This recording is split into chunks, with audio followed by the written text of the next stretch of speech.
हिउँदको निखारले टटकारो बनाइराखेका काठमाडौँका वन, पहाडहरू वसन्तसँग एकपल्ट जम्का भेट गर्न क्रमशः निला हुँदै गइरहेका थिए। क्षितिजमा एक धर्सो बसिरहेको पातलो तुवालो बीचबाट सधैँ घाम आउँथ्यो। सधैँ म कति आफूलाई अव्यक्त अवस्थामा टोलाएर हिँडिरहेको थिएँ। कति भावनाहरू, प्रेरणाहरू, कति बिन्तीहरू म आफैमा उदाउँथेँ, अस्ताउँथेँ। सोझै गएर प्रेम पोख्ने अथवा चिठी लेख्ने जस्ता कामहरू मबाट नहुने, कुनै पनि किसिमको अभिव्यक्ति मलाई नसुहाउने, आफू दृष्टता गर्न नसक्ने, साथै सहन अथवा भुल्न पनि नसक्ने, सधैँ हेरी हीन अवस्थामा म बितिरहेको थिएँ। एकपल्ट चौरमा बसी दिदीबहिनी गफ हाँक्न थालेका थिए। मेरो त्यस घर जानुमा उनीहरू कुनै सन्देह गर्न सक्दैनथे। म जहिले पनि जान्थेँ। तर एउटा कुरा, फुलबारी, शिवको बैठक र मुवाको कोठा सिवाय अरू कोठामा मैले चिहाएरसम्म हेरिनँ। बरी शिवको बैठकमा धेरै जसो हुन्थे। मलाई देख्न साथ बरीले के भनी कुन्नी मुजुरा हाँसी। ऊ आफू नहाँस्ने मान्छे।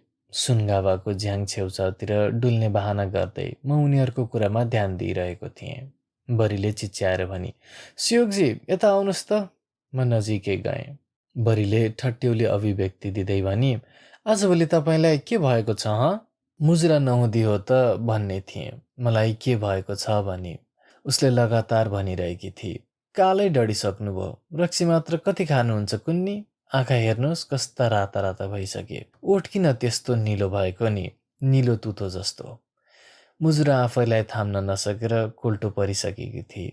मलाई असाध्य लाज लाग्यो। कुरा टुङ्ग्याउने उद्देश्यले मैले बरीलाई चुरोट दिँदै भने, "भयो बरी, भयो।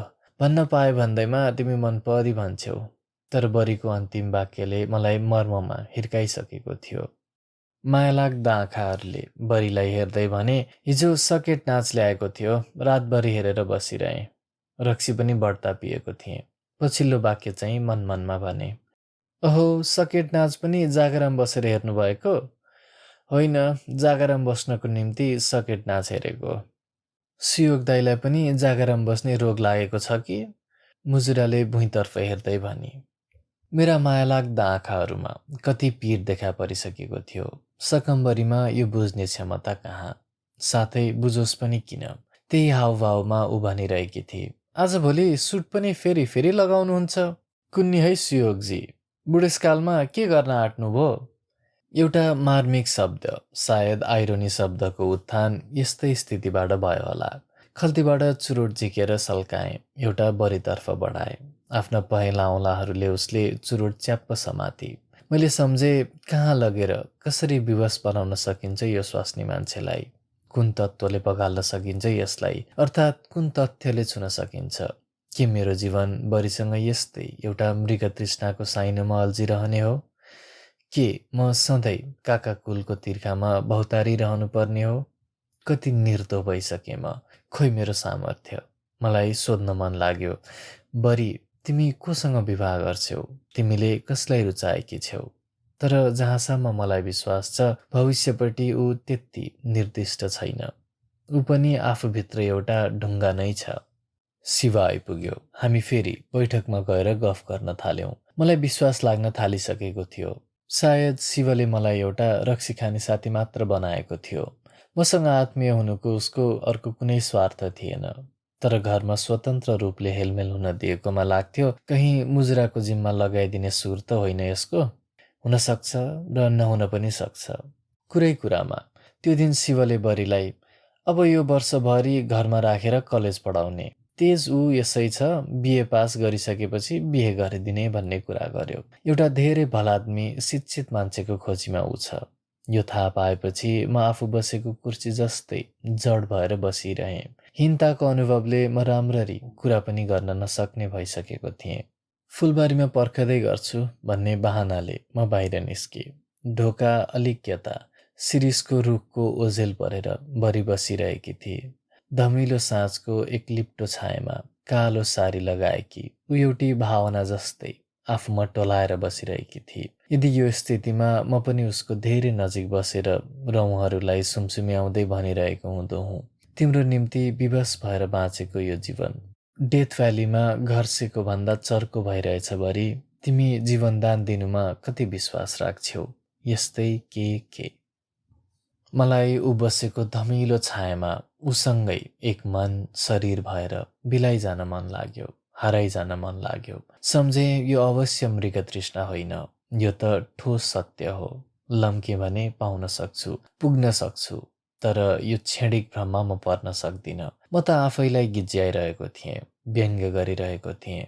म समावेश हुन चाहन्छु उसको शरीरमा, आत्मामा, तर मेरो बाटो छैन। जहाँसम्म म पनि असफल हुन चाहन्न। म आफूलाई त्यति हतभागी सिद्ध गराउन चाहन्न। प्रेम जीवनको त्यति ठूलो दुःख होइन। मानिसलाई सुखी बन्ने साधनहरू धेरै छन्, तर खोइ यसको पछि म धेरै तर्क गर्न सक्दिनँ। म त एउटा निकृष्ट मानिस हुँ। मैले जसलाई बलात्कार गरेँ उनीहरूलाई प्रेम गर्न सकिनँ, र जसलाई प्रेम गर्छु उसलाई बलात्कार गर्न सक्दिनँ। असम्भव छ, कल्पना मात्र पनि गर्न सक्दिनँ। मैले विश्वास गरेँ प्रेम केवल दुःख हो, निरर्थकता हो। नत्र हेडहन्टरकी छोरी, भैँसी गोठाल्नी तथा माटिन्चीमाथि मरणान्त अपराध गरेर पनि आफूलाई दुखी अनुभव गरिन, र सकम्बरलाई आज त हेरेरै, माया गरेरै म अति दुखी भइरहेछु। मैले के अपराध गरेको छु तिमीसँग? प्रेम दुःख हो। मलाई चिच्याउन मन लाग्यो। मनमा स्वीकार गरेँ, साँच्चै सकम्बरी एउटा इन्सेक्ट किलर सुनगावा भन्दा बढी केही होइन। यद्यपि उसले रोपेका फूलहरू जीवनले परिपूर्ण भई हावामा फरफराइरहेका छन्। त्यसैले त ऊ भन्छे, यहाँ किरा मरेको हेर्न कस्तो रमाइलो हुन्छ। तर जीवनका अभिलाषाहरू यति सहजसँग तह लाग्दैनन्। म सन्तोष मान्न तयार छैन, कदापि छैन। साँझको छाया अझ गाढा भएर गयो, र त्यही छेवैबाट भएर म र शिव बाहिर आयौँ। कस्तो लोभ लागेको मलाई त्यो एक चोक्टा अन्धकारको। बरीसँग भेट भएपछि दोस्रो पल्ट शिरीषका रुखहरूले आफूलाई नीला बनाई फुलाइसकेका थिए। चौरमा नीला फूलहरू झरेर सेता सेता खुट्टाहरूको स्वागत गर्न थालिसकेका थिए। यति चाँडै 1 वर्ष बितिसकेछ। कस्तरी यी रुखहरूले आफूलाई फुलाउन सके र हामी सक्दैनौँ। कत्रो व्यवस्था हामीमा छ। क्याम्पको अलिक पर हुँदा नै मलाई यो फूलहरूमाथि ईर्ष्या हुन थाल्यो। सम्झे संसारमा कतै पनि नीलो फूल नफुले हुन्छ। सपनामा पनि तर्साउन आउने यी फूलहरूको के काम? फूल होइनन्, सब आँखाका फिलुङ्गा हुन्। साँझ झमक्क परिसकेको थियो। यो शिवराज घरमा अवश्य थिएन, तर एउटा बहाना बनाएर म उसैलाई खोज्न गइरहेको थिएँ। बहाना गर्दा गर्दा कति दिनहरू बितिसके। एउटा अर्को बहाना बनाउन मलाई के डर, के लाज। मलाई लोभ लाग्थ्यो। कहिलेकाहीँ यसरी बहाना बनाउन गएको बेला शिवराज नभए बरी आएर अँध्यारो उज्यालो जस्तो स्थितिमा होस् मसँग कुरा गरिरहन्थे। नीला पहाडहरूको नीलो छाया, नीला फूलहरूको सडकमा निलिएको रङ, मनपर्दो बतास, तर सम्झँदा सम्झँदै विरक्त लाग्थ्यो। त म चोर कुकुर झैँ गइरहेछु। पर्खालका मूल ढोकाबाट भित्र पस्न साथ अस्तिको साँझ देखेकै ठाउँमा त्यसरी नै उभिरहेकी बरीलाई मैले देखेँ। सम्झे के खोज्न आउँदी रहेछ यस बेला आजभोलि। उही पनि त्यही निर्दिष्ट ठाउँमा ऊ घरपट्टि फर्केर उभिएकी थिए, तसर्थ मलाई देखिन। एउटा लोभलाग्दो साँझको अँध्यारोको एक टुक्रा आफ्नो केवल आफ्नै मात्र बनाएर आफ्नो सेतो सानो गर्दनमाथि मुडुलो सुनौलो टाउको अड्काएर उभिएको उसको अस्तित्व फेरि पनि मलाई तस्बिर जस्तो लाग्यो। यस्तो तस्बिर जसलाई म जीवन पर्यन्त आँखामा उगार्न चाहन्थेँ, जुन तस्बिरलाई हेरेर म चित्त बुझाउन सक्दिनँ। धुवाँको खिरिलो धर्चो हावामा अत्तासिँदै विलीन हुँदै गयो। उसले नदेख्ने गरी खुरुखुरु घरभित्र जान्छु र ऊ कराई भने ए देखिन भन्छु भनी विचार गर्दै एक किसिमको ठट्टा गर्ने भावनामा म उसको पछिसम्म गएँ। तर वास्तविकतालाई कहाँ ठग्न सक्ने। रुखको ओझेलमा सुनौलो टाउको र सेतो गर्दनलाई हेर्न पाइरहेछु, उही पनि पछाडिबाट। यो टाउको त अप्राप्ति हो, यो गर्दन त मृगतृष्णा हो। आज त म नग्गे हेर्छु, हेरि नै रहन्छु। यति त हो नि बरीलाई पाएँ भन्नुको गर्व, बरीलाई हराएको मेरो विजय, मेरो सीमा, मैले मान्न पर्ने मेरो सन्तुष्टि। माया लाग्दा लाग्दै उसलाई यसरी तिर्खाएर हेर्नु त हो नि मेरो जीवन। आह, कति ठगिएको छु, कस्तरी वञ्चित राखिएको छु। हेर्दा हेर्दैमा आत्मविभोर हुन थालेँ। मेरा नसाहरूमा रमाइलो झमझम सञ्चार हुन थाल्यो। मैले आफ्नो स्थितिलाई बिर्सन थालेँ। कस्तो कस्तो एउटा उत्तेजनाले मलाई कस्तै लग्यो। अनायस मैले भयभरको प्रेम पोखेर बोलाउन पुगेछु। बरी उसले तर्सेर हेरी र अनुहार उज्यालो पार्दै कराई, आम्मै सुयोगजी तपाईँ यहाँ आऊ त। आज्ञाकारी बच्ची जस्तै ऊ मेरो धेरै नजिक आई, सधैँ जस्तै, र भनी, किन? म आफ्नो नियन्त्रणमा थिइनँ। स्थिति छुट्याउन सक्ने सामर्थ्य ममा थिएन। म सर्वाङ्ग कामिरहेको थिएँ।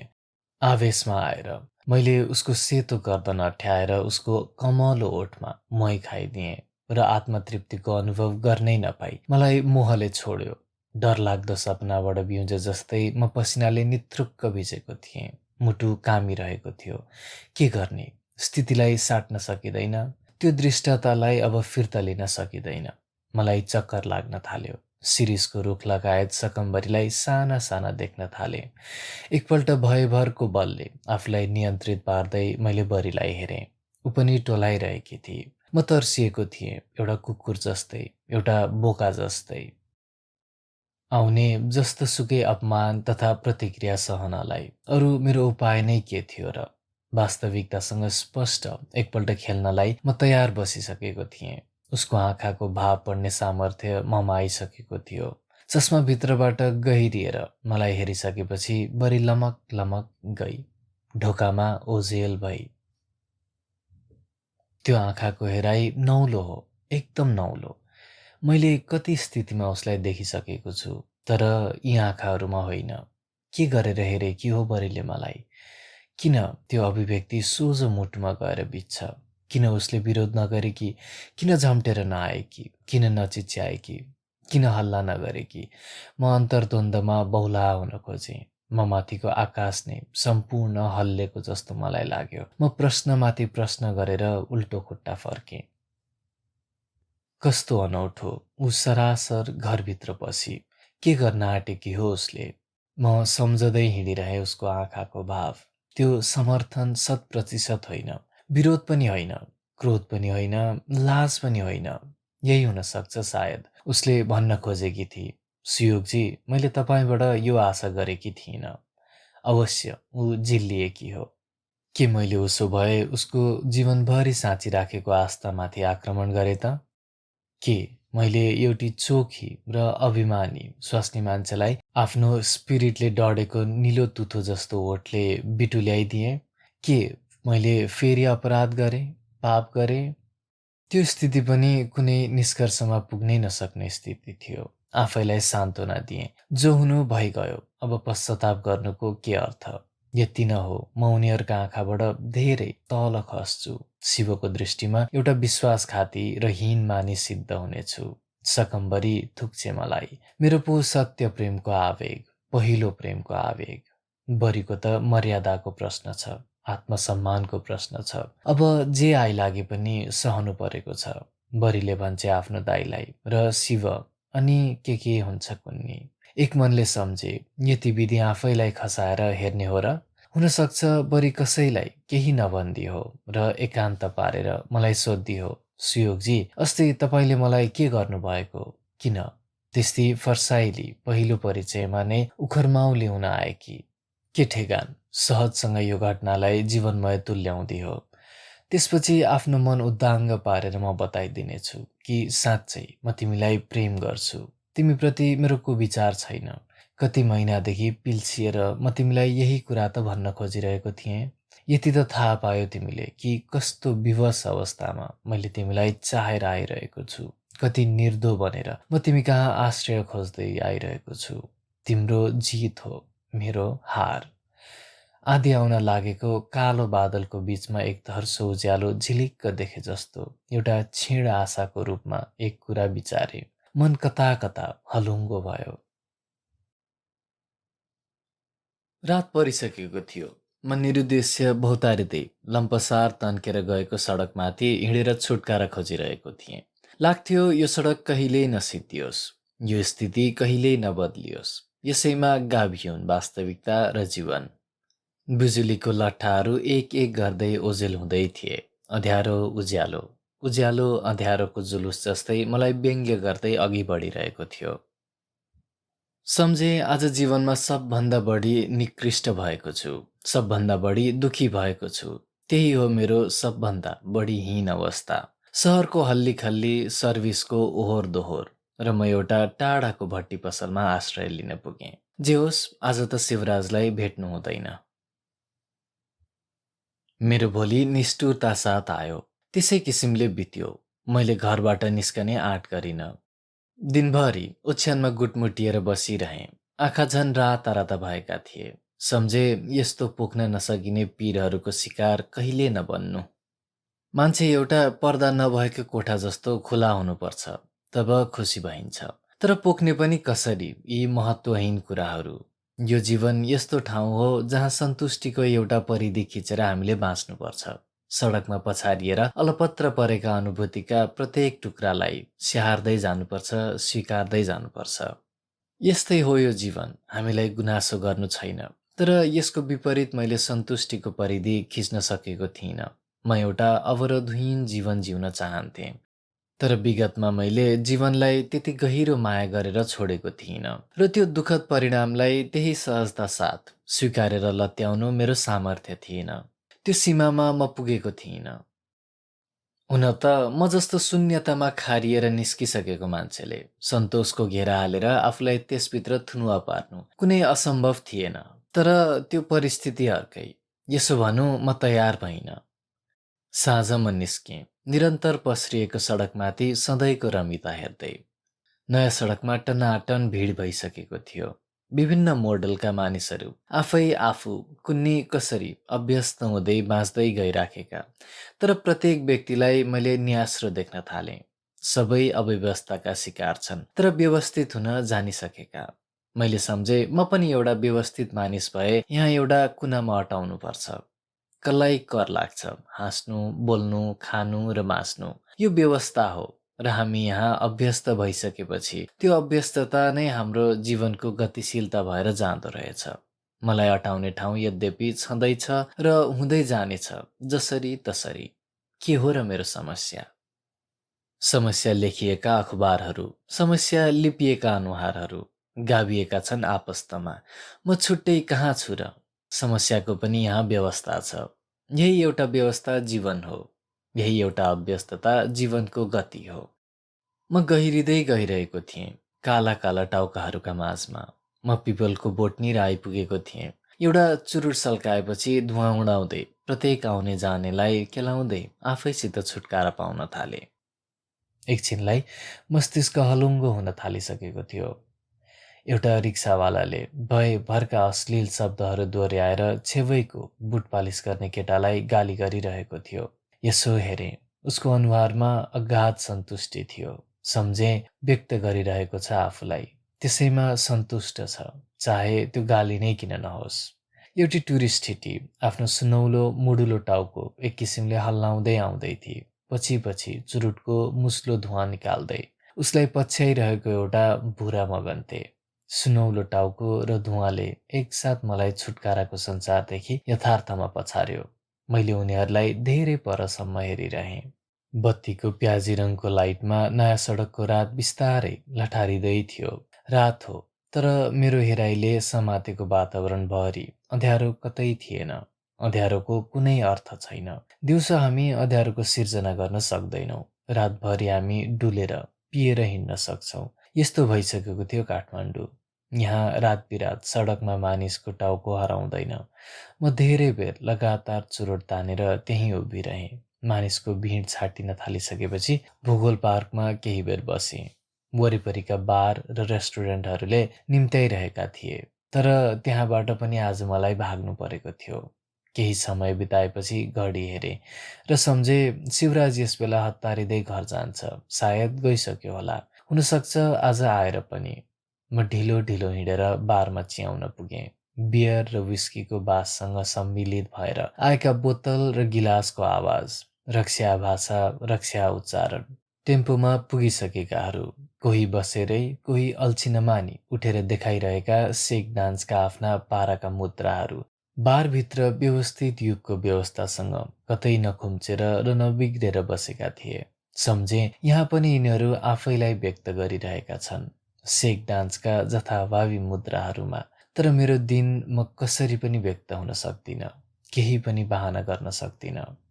कुनामा झ्वाट्ट देखेँ शिवराज अहिलेसम्म नगई झन् ताउमा आएर बसिरहेको थियो। शिवराजले अवश्य मलाई पर्खेको हो, नत्र यस बेलासम्म ऊ भागिसक्थ्यो। र शिवराज आज ताउमा आइरहेको छ र हुनसक्छ यो मेरै निम्ति हो।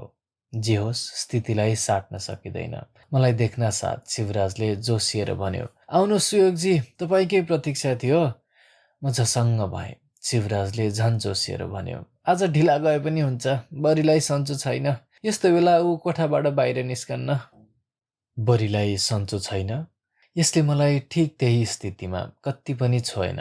तर अहिले छुटकाराको हलुङ्गो अनुभूति आफैभित्र पाएँ। यसै कारण कि बरीले प्रतिक्रिया लिइन। शिवराजलाई थाहा छैन यी सब। पौडी खेलेर निस्कदाको जस्तो आफै छ्याङ्ग भएँ। म कसैलाई चर्को प्रेम गर्छु।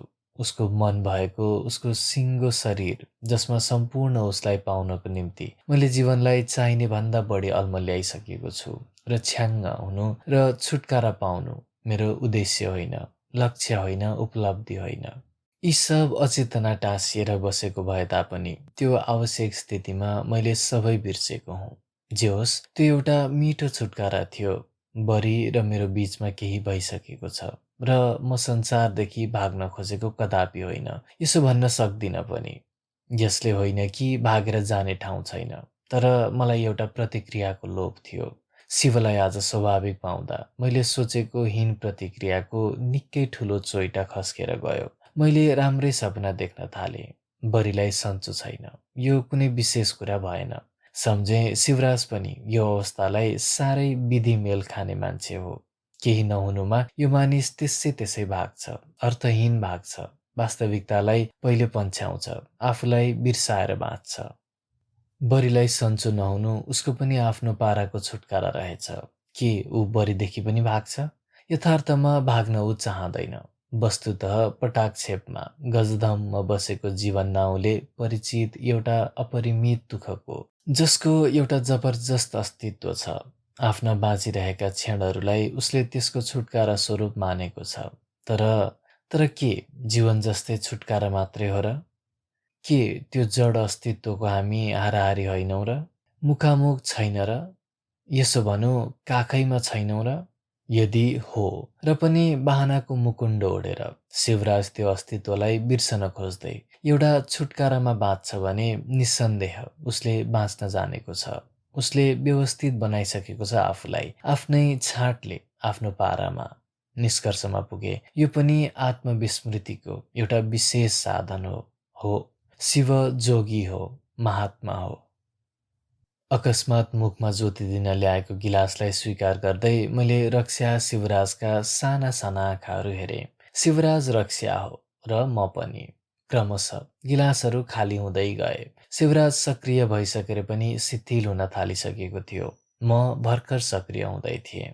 एकपल्ट भरि हुँदै फेरि तरल भएर बग्दै र रित्तिँदै मानिसहरू बाहिर निस्किन थालिसकेपछि शिवराजले घडी हेर्दै भन्यो, अझ बस्नुहुन्छ कि सुयोगजी तपाईँ? मलाई के थियो, समर्थन गरेर टाउको हल्लाइदिएँ। शिवराज सधैँ हेरी बढ्दै पिइरहेको थियो, तर एउटा रक्स्याले अर्को रक्स्यालाई के सुझाव दिने? रेडियोमा बिथोभेन सङ्गीतको मन खलबल्याउने धुन चर्किएर आइरहेको थियो। शिवराजलाई बढ्ता भइसकेकोले गर्दा मलाई डेरा जानु पर्यो भनी उसलाई पनि निकालेँ। रानी पोखरीदेखि उता राजपथ भएको ठाउँसम्म साइकल मैले डोर्याएँ। शिव बाँकटे हान्दै हिँड्यो। साइकल चढाएर उसलाई बिदा दिएपछि म एक्लो रत्न पार्कतिर आएँ। त्यस्तै स्थितिमा अँध्यारो चाहिन्छ, हामीलाई एकान्त चाहिन्छ। चौतारोमाथि बस्दै सम्झन थाले, हरेक मानिस आफूसँग एक्लो कहिल्यै हुन सक्दैन। यो जो हामी एकान्त भन्छौँ, यो भ्रम मात्र हो। यो पीडित संसारलाई लत्याएर, आफूलाई लत्याएर आफ्नो आवाजदेखि पनि एक्लो हुन सके। छेवैको चौतारीबाट मिठो मसिनो खित्काको आवाज आयो। फर्केर हेरेँ, उनीहरू एकअर्कालाई माया गर्न लागेका थिए। खुलस्त माया, निसङ्कोच माया। उनीहरूलाई एकान्त चाहिएको थियो। अँध्यारोको त गन्ध मात्र भए पुग्छ। यो अँध्यारो हो भनी मानिलिए पुग्छ। मलाई भाग्न मन लाग्यो तर भागिनँ। भाग्ने के काम? पर्दा कहाँ छ र यस संसारमा? नदेखेको जस्तो गरिदिए त पुगिहाल्यो नि। यसो गर्नु हामीलाई लत पनि त बसिसकेको छ। कुन यथार्थ यहाँ नाङ्गो छैन र? जानी जानी यो पर्दा हो भन्दै सित्तै आफूलाई ठगेर हामीले भुल गरेका हौँ। तर म त्यहाँ बस्न सकिनँ। उनीहरू पर्दा खोजिरहेका थिए। म पनि नदेख्ने प्रयत्नमा थिएँ। मायाको अतिक्रमण बढ्दै गएपछि मलाई सहिसक्नु भएन। उठेर बिस्तारै डेरातिर आएँ। हप्ता दिनपछि त्यो घटना अलिकति शिथिल भएर आयो। यसो भनौँ मलाई यस्तो लाग्यो। अब त्यो घटनाले आलो घाउको दुखाइ दिँदैन। फुटिसकेको थियो र दुख्न केही कम। स्थिति केही स्वाभाविक भए जस्तो मलाई लाग्यो। त्यसपछि म बारमा गइनँ। शिवराज म बिना एक्लो हुँदैन। उसका अरू पनि धेरै साथीहरू छन्। घरमा नभए पनि बाहिर भेट्नेहरू। त्यसैले शिव मलाई खोज्दै पनि आएन। सायद बरीले केही पनि भनिन होली। त्यस्तो कुरा आफ्नो दाइलाई भनोस् पनि किन। त्यही हो मेरो बलियो सान्त्वना भएको थियो। तर मन एक तमाससँग छटपटिरहन्थ्यो। लौ भनिन रे बरीले कसैलाई पनि। तर उसले के सोची? बिसन्चो त ऊ अवश्य होइन होली। तर उसलाई के भइरहेको छ? अब शिवराजको घरमा नगएर यो कथालाई यसै टुङ्ग्याइदिने हो? त्यो मेरो माग थिएन। मैले खोजेको अर्कै संसार थियो। मैले जानै परेको थियो त्यहाँ। तसर्थ दुई धारमा रेटिँदै भए पनि अन्तमा म फेरि उही ढोका भएर त्यहाँ गएँ। मलाई कति विचारहरूको समन्वयले घचेटेर कति अभिलाषाहरूले कुतकुत्याएर त्यो घरमा लगे भनेर साध्य हुँदैन। प्रत्येक फुलबारीका निर्जीव वस्तुहरूले, ढोकाले, शिरीषका लादिएका हाँगाहरूले मलाई केही भिन्नता नदेखाई स्वागत गरे। नीला फुलहरू नीलै रङमा थिए। हरियो चौर हरियैमा। कतै केही विकार थिएन। भोगटेको रूपमा धोती सुकाइरहेकी मुजुरालाई मैले पछिबाट देखेँ। उसले हेरी र कान कानसम्म हाँसी। यो घरमा केही भएको छैन। मुजुराले यही कुरालाई त प्रमाण दिइरहेकी थिए। मैले धेरै ठुलो बल पाएको अनुभव गरेँ। मुजुरा म भएतिर आई र आफ्नो मलिन भाषामा भनी, शिवदाई सहर जानुभएको छ, बस्दै गर्नुहोस् न, बरीलाई त सन्चो छैन। यसो भन्दा उसको अनुहारमा कुनै गरौँपना थिएन। यही कुरा हो शिवराजले बारमा सुनाएको र यही कुरा हो मुजुराले 7 दिनपछि दोहोर्याएकी। मलाई अब बरीको सन्चो नहुनुले पोल्यो। कहाँको मिठो छुटकारा, कहाँ यो घाँटी अँठ्याउने वास्तविकता। मलाई विश्वास लाग्यो कि मैले उम्कने बाटो पाएको छैन। मैले सोध्न पनि सकिनँ कस्तो किसिमको सन्चो नभएको हो बरीलाई। यस्तो लाग्यो मेरो सोध्ने अधिकार पनि छैन। सोधिहाले भने पनि एउटा नाङ्गो सत्य खुल्ला भन्ने डर थियो। खुल्न त खुल्छ, तर अहिले यो क्षण होइन। गाह्रो त ऊ अवश्य भएकी होइन। कारण शिवराज र मुजुराको भनाइ दुइटैमा गाह्रोपना थिएन। अहिले जाउँ, काम छ भन्दै म तल फर्केँ। मुजुराले विरोध गरिन। बाटामा आइपुगेपछि सोच्न थाले, वास्तवमा बरीको सन्चो नहुनुको खास अर्थ के हो? के कति कारणले ऊ सन्चो छैन? उसलाई के भएको छ? सन्चो नहुनु अर्थात् बिछ्याउनमा परेकी छ? हिँड्न, खान, मुख चलाउन सक्दिन? सन्चो नहुनुको अरू पनि कारण हुन सक्थ्यो, तर उसलाई त्यही दिनदेखि सन्चो छैन। बरीको उद्देश्य के हो? मलाई भित्रभित्रै पीडाको अनुभव हुन थाल्यो। बरीको सन्चो नहुनुले नै मेरो उम्कने बाटो बन्द गरिदिएको छ? होइन, अवश्य होइन। ऊ सन्चो भएर होस् चाहे नभएर, मैले थाहा पाएँ मेरो चाहिने स्थिति उस्तै हो। बरु बरी ठिक भइदिए हुन्छ। एक मनले लाग्यो के प्रमाण मेरै कारणले गर्दा उसलाई सन्चो नभएको हो भन्ने। शिवराजले भनी त बस्छ नि, कसरी बरी एकपल्ट हृदय रोगको शिकार पनि भएकी थिए। कसरी उसको शारीरिक कमजोरीले गर्दा उसलाई कहिल्यै कलेज नपठाएर घरमै राख्न परेको छ। ऊ कुनै पनि कारणमा सन्चो नभएको हुन सक्छे, तर त्यो सान्त्वना मेरो उद्देश्य होइन। म त्यो स्थितिदेखि भाग्न चाहँदैनथेँ। प्रश्नमाथि प्रश्न थपिएर म आफू पनि सन्चो नहोला जस्तो भइसकेको थियो। मस्तिष्क भारी भइरहेको थियो। अहिले मध्याह्न नै छ। कहाँ जाने, कता गएर भुलिने, कतिवटा तथ्यहीन कुराहरू बनाउँदै भत्काउँदै म लुखुर लुखुर डेरामा नै आएँ। कुनै पनि एउटा खास निष्कर्षमा पुग्न सकेको थिइनँ। पुग्ने पनि कसरी? साँच्चै प्राणघाती सुनगावाको बिरुवा हो बरी। उसले मलाई मारेर छाड्नेछ। पश्चाताप लाग्यो। कुन दिन शिवराजसँग मेरो चिनापर्ची भएछ, कुन दिन शिवराजले मलाई आफ्नो घर लगेछ। अरे यी दिनहरू मेरो इतिहासको पानाबाट खुरुखुरु मेटिए हुने। जीवनसँग खेल्नु सम्झे जस्तो सजिलो रहेनछ। डेरामा आइपुगेपछि एउटा मधुरो आशाले मलाई लोभ्यायो। मैले काठमाडौँ छोड्ने विचार गरेँ। प्रेम दुःख हो।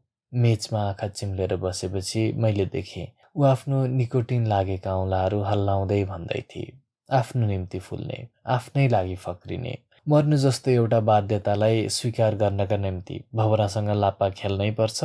झर्न त पर्छ भने भँवराको चोट सहेर किन? आफू मात्र झर्ने, आफ्नो इच्छाले झर्ने। मनमनमा दोहोर्याएँ, बाँच बरी, बाँच, आफ्नो निम्ति बाँच, अरू मरुन् तिमीलाई के? धेरै हो भन्नुपर्छ मैले, तिमीलाई छुनसम्म पाएँ। पसलनी मरिसकेकी थिए, अरूले चिताएको समयभन्दा पहिले नै। यसैले साहु 3-4 जना केटाकेटी तह लगाउँदै पसल गर्थ्यो। छिटो आउन छोड्यो। अब उसको त्यहाँ केही छैन। दुखी या सुखी त्यो मलाई थाहा थिएन, तर विश्वास साथ भन्न सकिन्छ त्यसले अवश्य प्रेमलाई दुःखको रूपमा ग्रहण गरेको थिएन।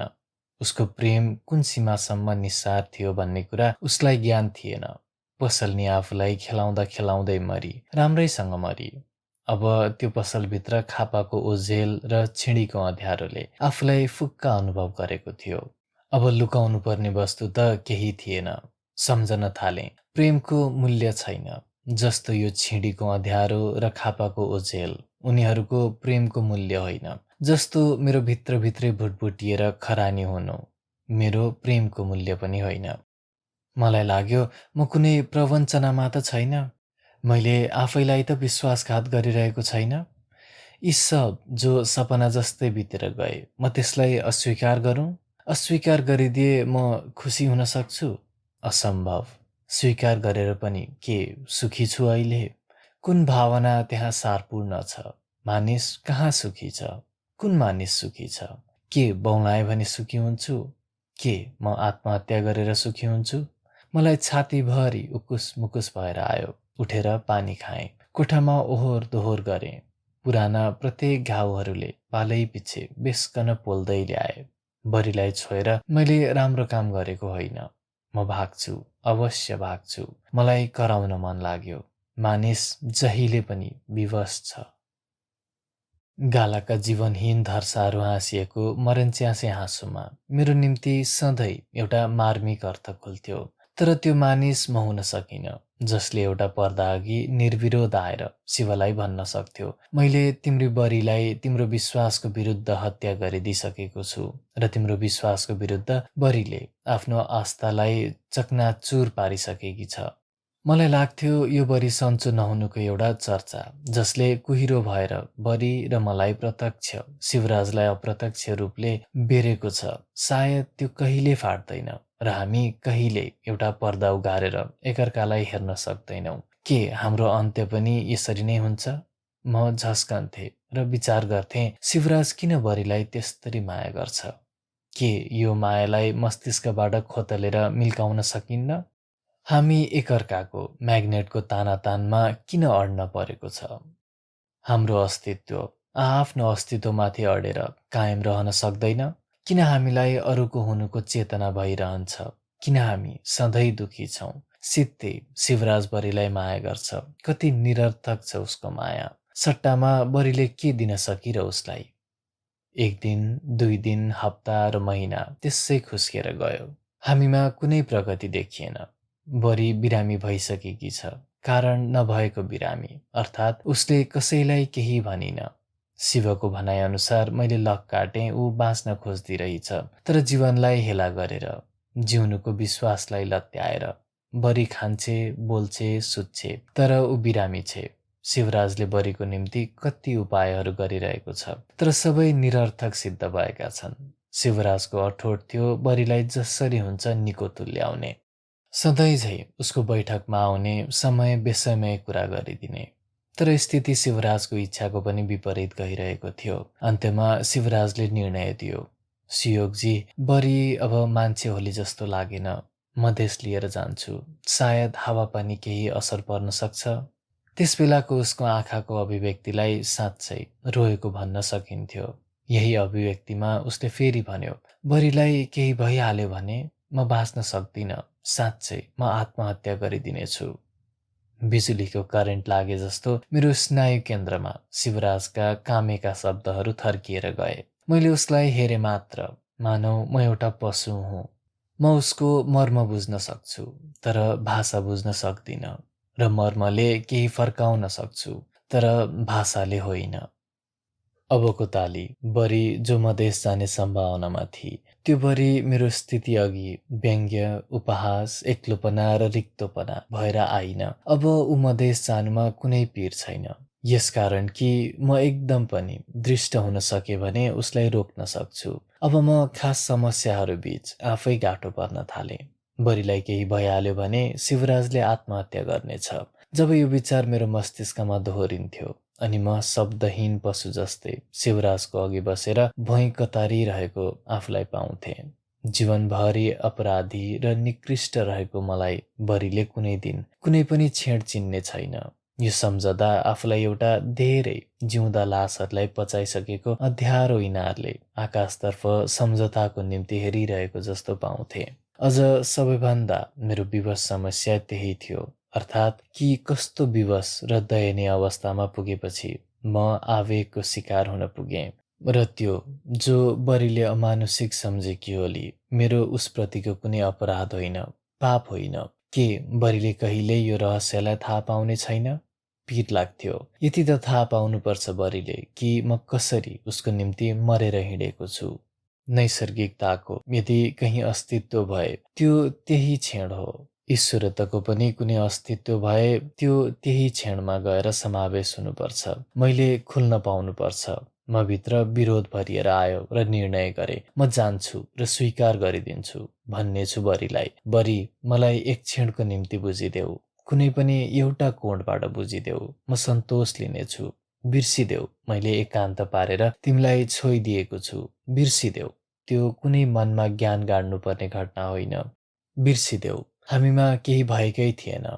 जसरी अरूहरू प्रत्येक सजिलो कोणबाट जीवनका स्थितिहरूलाई लिइदिन्छन्, तिमी पनि लिइदेऊ। सम्झिदेऊ कि लोग्ने मान्छे स्वास्नी मान्छेहरूलाई अतिक्रमण गर्छ, एकान्त पाउनु हुँदैन, मौका छोप्छ। र मलाई पनि त्यही सस्तो संस्कारमा मेरो मार्मिक कथालाई गाभिदेऊ। म सन्तोष लिनेछु।